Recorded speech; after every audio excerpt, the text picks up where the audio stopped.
Labas vakaras, eteryje Savivaldos savaitė. Praėjusį penktadienį Druskininkų savivaldybėje lankėsi Europos parlamento narė Radvilė Morkūnaitė. Europarlamentarė ir ją lydėję asmenys susitiko su savivaldybės mero pavaduotoja Kristina Miškinienė, kuris svečiams išsamei pristatė Druskininkų kurorto istoriją, gausybę per dešimtmetį savivaldybėje įgyvendintų miestui ir jo gyventojams bei čia atvykstantiems poilsiautojams reikšmingų investicinių projektų, papasakojo apie šiuo metu įgyvendinamus naujus projektus. Viešnia liko sužavėta intensyvia savivaldybės infrastruktūros plėtra, nuolat augančiais turistų srautais bei išpuoselėtomis kurorto apylinkėmis. Vizito metu Europos parlamento narė taip pat žadėjo apsilankyti Snoras Nau arenoje ir išmėginti ten teikiamas slidinėjimo paslaugas. Na, o šiandien Druskininkų vandens parko mažojoje konferencijų salėje organizuotas tarpžinybinės darbo grupės posėdis, kuriame buvo nagrinėjami vizų išdavimo turistams procedūrų tobulinimo klausimai. Posėdyje dalyvavo užsienio reikalų viceministrė Asta Skaisgirytė-Liauškienė, Druskininkų savivaldybės meras Ričardas Malinauskas, jo pavaduotoja Kristina Miškinienė, užsienio reikalų ministerijos, valstybinio turizmo departamento, pasienio punktų plėtros direkcijos ir kitų institucijų atstovai. Posėdžio metu ieškota sprendimų siekiant supaprastinti vizų išdavimo tvarką kaimyninių šalių Rusijos ir Baltarusijos piliečiams. Ruošiantis vietos eismo srauto augimui pristatytos Lietuvos-Baltarusijos sienos pralaidumo galimybės. Po pietų tarpžinybinės darbo grupės nariai apsilankė Raigardo sienos perėjimo punkte, kur susitiko su pasienio kontrolės punkto vadovais.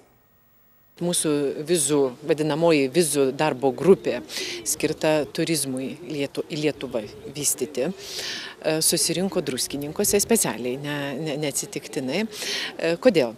Todėl, kad Druskininkai yra kurortas, labai sparčiai besivystantis, todėl, kad turistų augimo tempas Druskininkuose yra labai aukštas. Mes šiandien išgirdome statistiką, kad pagal kai kurių šalių turistus netgi 50, 40, 70%, o tai reiškia, kad dalis tų turistų yra iš vizinių šalių, turiu minti Baltarusius, Rusijos piliečius. Vėlgi mūsų bendras interesas yra padaryti taip, kad kuo daugiau jų atvyktų, kuo daugiau praleistų laiką Druskininkuose, džiaugtųsi Druskininkų miesto kurorto privalumais ir iš esmės posėdis buvo skirtas problemoms aptarti, kokios jos dar egzistuoja. Viena iš identifikuotų problemų buvo pralaidumas. Sienos pralaidumas tai yra būtent Baltarusių turistai atvažiuojantis į Druskininkus. Ar jiem reikia laukti prie sienos eilėje, ar jie gali tiesiai važiuoti, kiek laiko sienos kirtimas užima ir panašiai.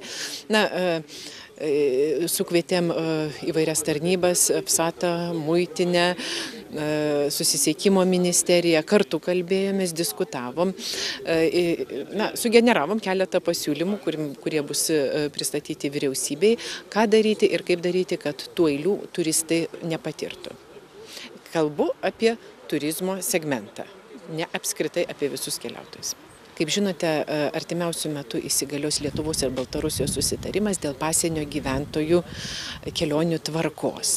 Tai pagal šitą susitarimą Lietuvos ir Baltarusijos piliečiai gyvenantis pasienio zonoje ir turintys pagrindžiamų interesų kitoj šalyje gali prašyti ir gauti leidimą sienai kirsti, kuris galiotų 5 metus ir kuris kainuotų 20 eurų. Tai žinoma yra daug patogiau negu kiekvieną kartą prašyti vizos. Taip? Tai mes čia kalbame realiai apie kitus metus. Dar vienas susitarimas, bet jau vienašalis Lietuvos susitarimas buvo pasiektas ne taip seniai, kai Lietuva pasakė, jog panaikina vizų prašymo nagrinėjimo mokestį tiems baltarusiams, kurie atvyksta į Lietuvą mokymosi arba darbo tikslais. Kitaip sakant, tai nėra turizmo segmentas, tai yra tie žmonės, kurie atvyksta mokytis arba dirbti ilgą laiką būti Lietuvoje. Jiem yra išduodamos nacionalinės vizos, ne Šengeno vizos ir mes už tas nacionalinės vizas nebeimsime mokesčio. Užsienio reikalų ministerija tradiciškai pakankamai dažnai renkasi tarpžinybinę darbo grupę, kuri nagrinėja klausimus susijusius su vizų išdavimu, kad kiek įmanoma plėtoti turizmą Lietuvoje. Paskutinis posėdis išvažiuojamasis buvo Palangoje, kur mes aptarėm pasienio situaciją, gal labiau susijusią su Kaliningradu, o šis posėdis nuspręstas surengti šį posėdį būtent Druskininkuose, kad aptarti, kokie buvo vasaros sezono rezultatai Lietuvoje ir taip pat kalbėtis apie vietinio eismo sistemą su Baltarusija, kuriuos mes visi laukiame ir kuri turėtų neužilgo įsigalioti. Taigi numatyta vykti ir į Raigardo postą ir tiesiog turbūt visi šiandien daugiau išgirsime iš Užsienio reikalų ministerijos, kitų institucijų, kaip Lietuva ruošiasi, kaip mes dažnai sakydavom, pasienio zonai su lengvesniu perėjimu sienos. Ir turbūt druskininkiečiai tikrai mes to laukiame, tikimės, kad taip svečių skaičius iš Baltarusijos į mūsų kurortą atvyktų dar didesnis.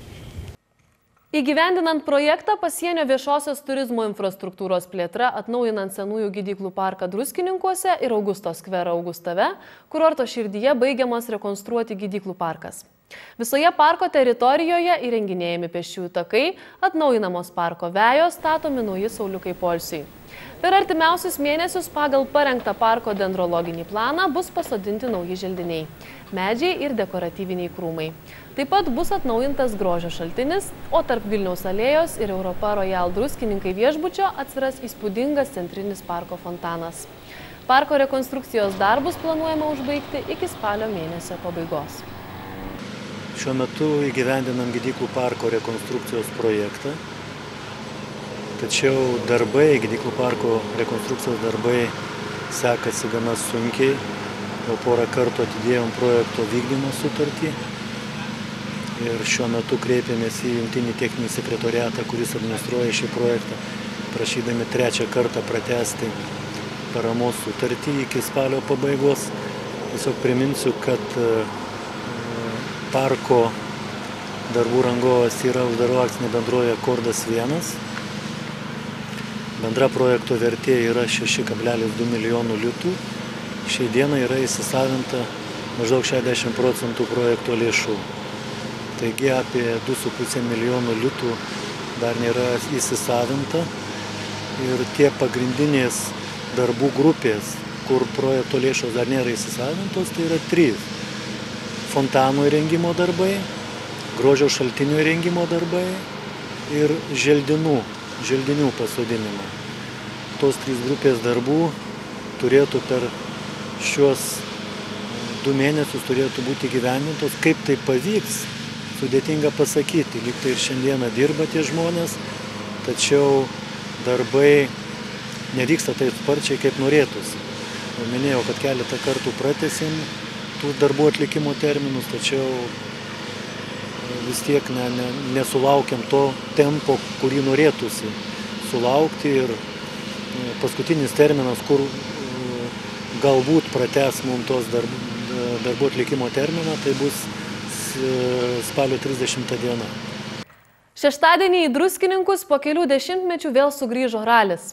Kurorte organizuotas paskutinysis Lietuvos ralio čempionato etapas Classic Rally Druskininkai, kuriame lenktynininkai užbaigė 2011 metų sezoną. Ralis Druskininkuose buvo surengtas pirmą kartą, todėl trasos visiems buvo nežinomos. Lenktynininkai įveikė 10 greičio ruožų, išsiaiškino, kuris šiais metais yra greičiausias ralistas Lietuvoje. Iš viso prie starto linijos stojo 34 ekipažai iš Lietuvos, Latvijos, Lenkijos, Baltarusijos, Rusijos bei Ukrainos. Įveikus visus 10 druskininkų ralio greičio ruožų, šių varžybų nugalėtojais tapo nuo pat pradžių pirmavę Vytauto Švedo ir Žilvino Sakalausko ekipažas. Jie 33 ir 0,6 sekundės aplenkė antroje vietoje likusius Dominiką Butvilą ir Renatą Vaitkevičių. Vytautas Švedas ir Žilvinas Sakalauskas užsitikrino šalies ralio čempionų vardus. Treti liko Ramūnas Čepkauskas ir Tomas Šipkauskas, nuo lyderių atsilikę 1 minutę ir 21 sekundę. Druskininkai jau seniai išsikovoja įvairiausias paslaugas siūlančio kurorto vardą, puikiai žinomi sporto pasaulyje. Būtent šiame mieste svarbiausiams startams rengiasi įvairiausių sporto šakų atstovai. Nuo rugpjūčio mėnesio Druskininkuose veikia analogų 1000 km spindulių neturinti žiemos sporto pramogų arena. Per artimiausius metus ketinama užbaigti šiuolaikiškiausią šalyje sporto ir reabilitacijos centro statybą. Tikimasi, kad nuo šio rudens Druskininkus gerų žodžių minės ir ralio meistrai bei šios sporto šakos gerbėjai. Pasak Lietuvos automobilių sporto federacijos prezidento Gintaro Jono Furmanavičiaus, kuris kartu su Druskininkų savivaldybės meru Ričardu Malinausku apdovanojo ralio nugalėtojus, Druskininkų savivaldybėje yra daug įdomių kelių. Todėl tikimasi, kad Classic Rally Druskininkai netolimoje ateityje galės pretenduoti į geriausio Lietuvoje ralio vardą. Šeštadienio vakarą pasibaigus ralio lenktynėms pramogų aikštėje organizuota graži šventė renginio dalyviams ir žiūrovams. Koncertavo žymus Lietuvos atlikėjai, o žiūrovai galėjo pasigrožėti įspūdingų šventinių fejerverkų. Ir tai jau visos naujienos šiandien. Nauja savivaldos savaitė kitą pirmadienį.